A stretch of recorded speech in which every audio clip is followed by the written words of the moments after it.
नमस्कार, आपका बात 25 में स्वागत है।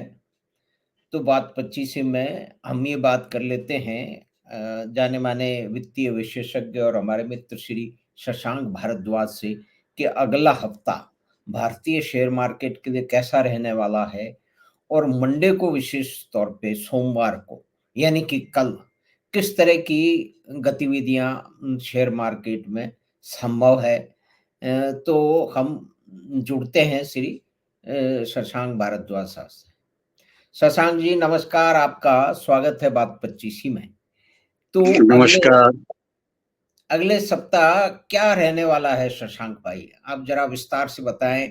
जैसे कई लोग तो कह रहे हैं कि मंडे को धराशायी हो जाएगा, कुछ कह रहे हैं कि नहीं-नहीं दो 200 पॉइंट से भी ज़्यादा दौड़ जाएगा। तो आपका आकलन क्या है? धराशायी होने का तो कोई कारण समझ में आता नहीं, क्योंकि जी, पिछले सप्ताह ही मार्केट ने नई ऊंचाइयां बनाई हैं और नई जी। ऊंचाइयों के बाद धराशायी होने के लिए कोई कारण विशेष चाहिए। तो अभी हुँ, सप्ताहांत में ऐसा तो कुछ हुआ नहीं। हुँ, हुँ, कांग्रेस से भी प्रमुख आरोप लगाते रहती है, लेकिन उन आरोपों का कोई नकारात्मक प्रभाव तो मार्केट में पड़ नहीं रहा। हुँ, तो हुँ, धराशायी होने का कोई तात्कालिक कारण है नहीं। अमेरिकी मार्केट भी अच्छे बंद हुए हैं। जो सप्ताहांत में अ, विदेशी संस्थागत निवेशकों की खरीद का जो आंकड़ा आया है, वो भी सकारात्मक है और बढ़ा है। शुक्रवार को जी, तो उन्होंने करीब 25,000 करोड़ रुपए के शेयर, कैश, फ्यूचर और स्टॉक फ्यूचर में मिला के खरीदे हैं। तो इनके आधार पे कहा जा सकता है कि मार्केट में तेजी बनी रहेगी। शुक्रवार को भी मार्केट तेज होना चाहिए था, पर पता हुँ, नहीं किस कारण से वो अपेक्षित तेजी नहीं आ पाई। लेकिन मुझको लगता है कि दाऊ इत्यादि सप्ताहांत में अच्छा बंद हुए हैं, तो सोमवार से पुनः तेजी का आरंभ होगा और जो मार्केट में तकनीकी रूप से एक बाधा वो मार्केट ने पार किया है, उसके आधार पे 25,000 700-800 निफ्टी होने की पूरी संभावना है, माधव जी। जी।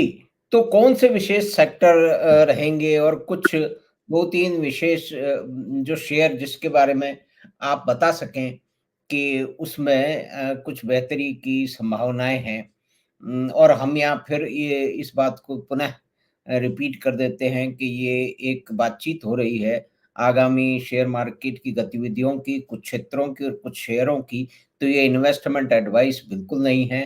अब अगर आप निवेश करना ही चाहते हैं तो अपने वित्तीय सलाहकार से सलाह करके ही निवेश करें।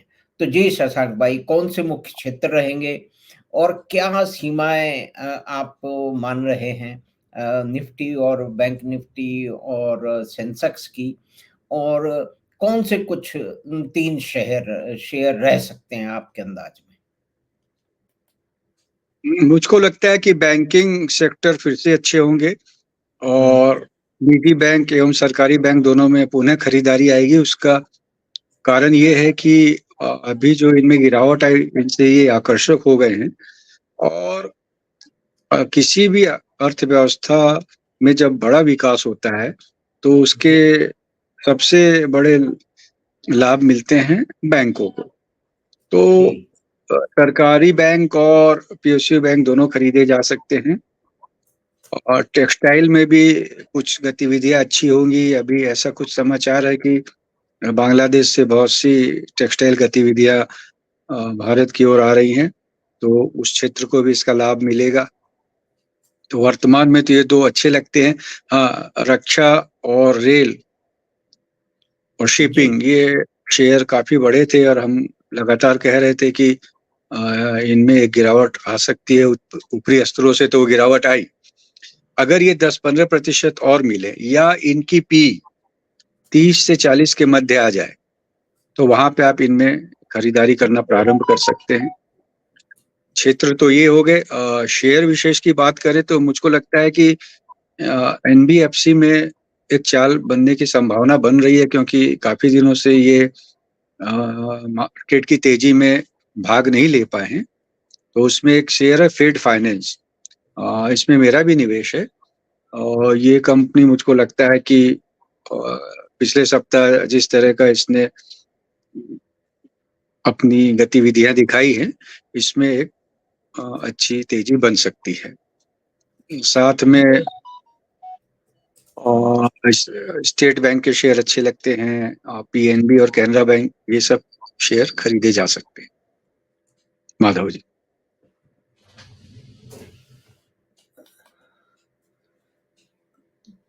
तो ये जो आपने बताया कि जो भी कि सेबी की चीफ है माधुरी पुरी बुच, उनके खिलाफ जो भी कुछ बातें कही जा रही हैं, राजनीतिक, मुख्य रूप से राजनीतिक विद्वेष के मामले में, कि भी किसी भी तरह से ये बता दिया जाए कि सब कुछ नष्ट हो गया है, मतलब सुप्रीम कोर्ट भी ऐसे हो गया, कोई पूजा करने प्रधानमंत्री चले गए, और सेबी तो बिल्कुल ही गड़बड़ है, तो सेबी को जोड़ दिया जाएगा फिर अडानी की खोजबीन से। तो ये इसमें मोटी-मोटी क्या बातें हैं आपको झूठ लगती हैं, और उनका कारण तो बिल्कुल साफ है, लेकिन उसके बारे में आप कुछ बता सकें कि ये किस आधार पे 2-3 मुख्य बात, ये गप्पे हैं जिसको राजनीतिक विरोधी लगातार इस्तेमाल करते हैं, और कुल मिला के जो वेल्थ क्रिएटर हैं, जो बिज़नेसमैन हैं, उनके ऊपर हमला करने के लिए उसे इस्तेमाल किया जाता है। ये एक एक एक ये तो एक विचित्र बात है, लेकिन हमारे देश के बड़े-बड़े नेताओं को इसका बड़ी लत लग चुकी है। जी, जी शशांक भाई। ये दुर्भाग्यपूर्ण है कि अपने राजनीतिक हितों के लिए आर्थिक हितों पे अकारण चोट की जाती है। जी, अगर आप आर्थिक हितों पे चोट करते हैं तो उसकी सीधी हानि निवेशकों को होती है, उनके निवेश का मूल्य घटता है। लेकिन पिछली बार भी हमने कहा था और मैंने एक अपने आलेख में लिखा भी था कि अब जी, भारतीय निवेशक परिपक्व हैं। पहले जी, इन तरह की बातें बोलने मात्र से मार्केट में बड़ी गिरावट देखी जाती थी, अब ऐसा कुछ होता नहीं। उधर कांग्रेस कॉन्फ्रेंस करते रहती है और मार्केट बढ़ते जाते हैं। और अभी तक के तो बहुत से आरोपों का सेबी प्रमुख ने उत्तर दिया है। अब नए आरोप और लगे हैं, देखना होगा। ये तो तथ्य की बात है, अगर उन्होंने कुछ गलत किया तो उसकी जिम्मेवारी उन पे है, नहीं किया तो ये झूठे आरोप है। तो ये तो तथ्य बताएंगे। अभी तक तो ऐसा कुछ निकला नहीं, जो जो आरोप कांग्रेस ने लगाए हैं उनमें कोई तथ्य पाए गए।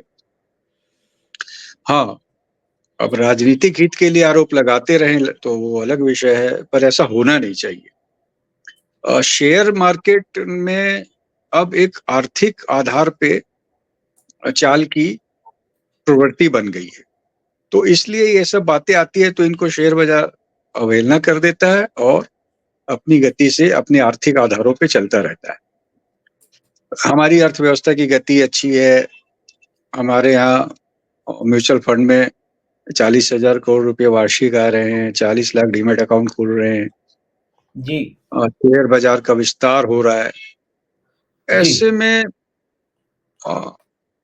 आर्थिक किसी भी बात से इतर कोई बात मार्केट को नीचे नहीं ले जा सकती है, और ऐसा ही हो रहा है। तो लगता नहीं कि इन सब बातों से कोई विशेष प्रभाव पड़ने वाला है। हुँ, हुँ, शेयर में मूल्यांकन के आधार पे खरीदारी चलती रहेगी। हुँ, हुँ, तकनीकी आधार पे ही शेयर मार्केट चलता है, और जो अंतिम सप्ताह में नई सर्वकालिक ऊंचाई बनी है, तो जी, वहां से एक तेजी तो अवश्यंभावी ही लगती है। कोई अतिरिक्त नकारात्मक कारण नहीं आ जाए तो। हाँ, ये एक बात देखने की कि शुक्रवार को मार्केट नहीं बढ़ी, तो कभी कभी ये एक रहस्यात्मक एक ठंडापन था। लेकिन हुँ, हुँ, कभी कभी लोगों का उत्साह कम करने के लिए जो मार्केट के बड़े खिलाड़ी हैं वो कुछ ऐसा आभास देते हैं कि नहीं, अभी मार्केट स्थिर रहेगा या उतना नहीं बढ़ेगा, और फिर अचानक से बढ़ाते हैं। जी, जी, तो जी, ये तो जी, मार्केट की गतिविधियां हैं, खेल हैं, ये तो मार्केट के भाग हैं, चलता रहेगा। एक हुँ, निवेशक को तो जो शेयर विशेष में उसको निवेश करना है, उसका मूल्यांकन करके कि इस भाव में वो कैसा है, उसके आने वाले दिन कैसे हैं, और उसमें तकनीकी चाल क्या है, इन तीनों के सम्मिश्रण से निवेश का निर्णय लेना चाहिए। माधव जी। जी, बिल्कुल सही आपने मीमांसा की है। लेकिन एक और मुख्य बात पे जो सामने आ रही है, आपको भी उसकी जानकारी होगी कि जो निफ्टी 100 के जो 10 जो शेयर हैं, जिनके मार्केट कैपिटलाइज़ेशन में पिछले 3 साल में गजब की जो है बढ़ोतरी हुई है, वो जो 3 साल पहले से 8-10 गुने उसमें खड़े हुए हैं और उसके अंदर पहली बार 10 में से 5 जो है सरकारी क्षेत्र की कंपनियां हैं, उसमें हिंदुस्तान एरोनॉटिक्स है, उसके अंदर रेलवे फाइनेंस कॉरपोरेशन है, उसमें क्या कहते हैं बीईएल है। तो उसके बारे में आप क्या कहना चाहते हैं? ये पहले से कितना बड़ा परिवर्तन है, शशांक भाई? सार्वजनिक क्षेत्र के जो शेयर थे या जो कंपनियां थी, हम्म, उनमें पहले व्यवस्थात्मक दोष था। ये माना जाता था कि यहाँ के जो प्रबंधक हैं या इन कंपनियों में जो काम करते हैं, उनकी काम करने में रुचि नहीं रहती है। लेकिन मोदी सरकार ने आके सारा परिदृश्य बदल दिया, नई कार्य संस्कृति लाई और इन शेयरों में वैल्यू काफी थी। इनके उत्पाद ऐसे थे, इनके पास भूमि अच्छी थी, जो इनकी कार्य क्षमता थी वो अच्छी थी। तो इसके आधार पे जब कार्य संस्कृति अच्छी हुई, तब अ, इनके मूल्यों की खोज प्रारंभ हुई, जिसको हम लोग अंग्रेजी में प्राइस डिस्कवरी कहते हैं। तो हम्म, वैसे में जब ये एक बार प्रारंभ हुई और जब इन कंपनियों ने अच्छी कार्य संस्कृति के बल पे अच्छा प्रदर्शन प्रारंभ किया, तब ये कंपनियों पे निवेशकों की दृष्टि पड़ी और इनमें बड़ा उछाल आया। ये जो उछाल आया है, ये इनका वास्तविक मूल्यांकन है। पहले क्या था कि ये अपने मूल्यांकन से काफी नीचे भाव पे रहते थे। कारण ये था कि कंपनी में कार्य संस्कृति अच्छी नहीं थी। तो ये कोई आश्चर्यजनक नहीं है।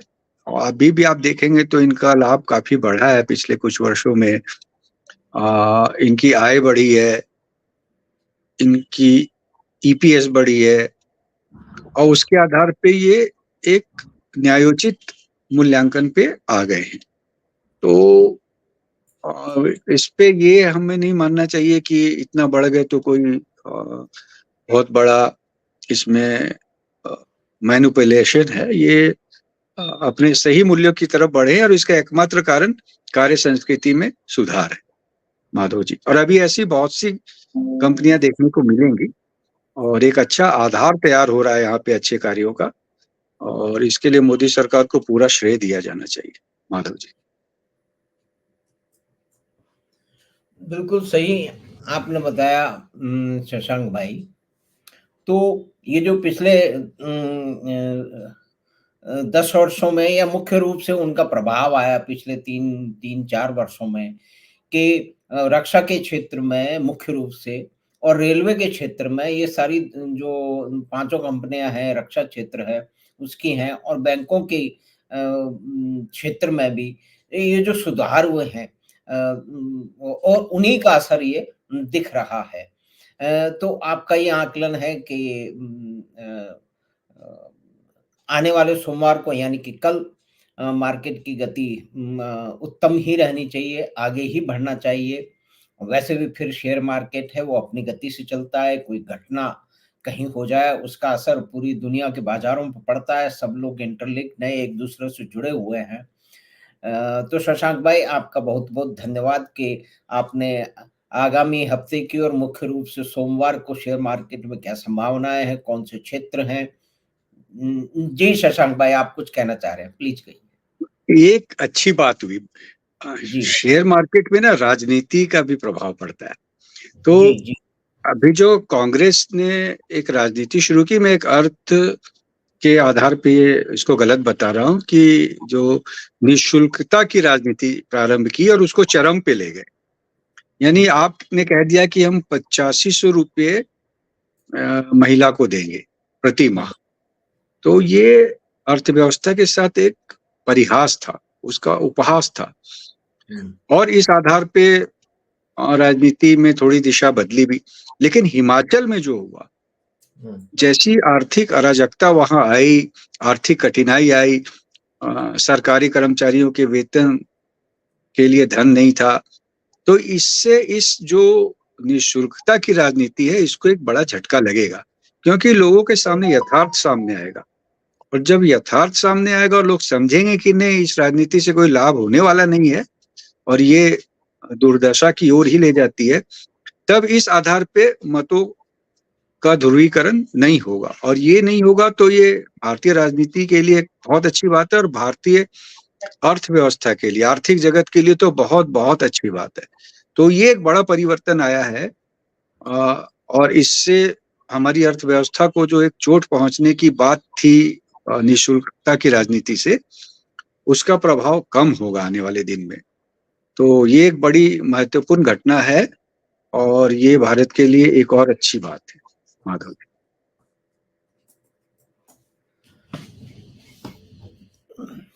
सही बात है शशांक भाई।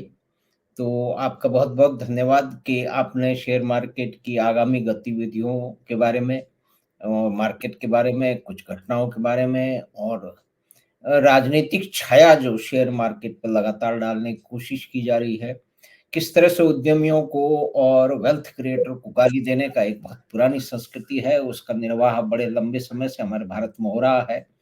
पिछले सालों पहले तो उसका बहुत असर पड़ा था, शेयर मार्केट धराशायी भी हुए थे, फिर वो सँभल गए, अपनी शक्ति से सँभल गए, और कुछ झूठ है वो टिके नहीं, इसलिए भी सँभल गए। तो हमें आशा है कि अगले हफ्ते में ये सब कुछ ऐसा ही रहने वाला है, जैसा कि आपका आकलन है। तो आपका बहुत-बहुत धन्यवाद। हम आपसे फिर मिलेंगे, और शेयर मार्केट में और क्या होने वाला है, और अन्य गतिविधियों पे जो कि कला संस्कृति के क्षेत्र में भी है, मुख्य रूप से भाषा के क्षेत्र में भी है, उस पे भी आपसे वार्ता करने के लिए फिर जुड़ेंगे। तो आपका बहुत-बहुत धन्यवाद शशांक भाई। नमस्कार। तो हमने बातचीत की अपने मित्र और जाने-माने वित्तीय विशेषज्ञ श्री शशांक भारद्वाज से, जो कि रांची से जुड़े थे और बता रहे थे कि अगले हफ्ते अगले सप्ताह में शेयर मार्केट की गतिविधियाँ क्या रहने वाली हैं, और किस तरह से मार्केट मूवमेंट की परिस्थिति रहेगी, कौन से शेयर हैं, कौन से क्षेत्र रहेंगे, और राजनीतिक बयानबाजी का असर शेयर मार्केट में अब कम होने लगा है। लेकिन शेयर मार्केट है, बहुत सारी घटनाओं का उसके ऊपर प्रभाव पड़ता है, वित्तीय व्यवस्थाओं का प्रभाव पड़ता है। तो हम देखते हैं कि अगले हफ्ते का शेयर मार्केट कैसा रहेगा। हमें आशा है कि छोटी-सी बातचीत आपको पसंद आई होगी, तो आप चैनल बात 25 को सब्सक्राइब करें और लिंक अपने मित्रों और परिवार के साथ साझा करें। हम आपसे फिर मिलेंगे बात 25 की अगली बात में। धन्यवाद, नमस्कार।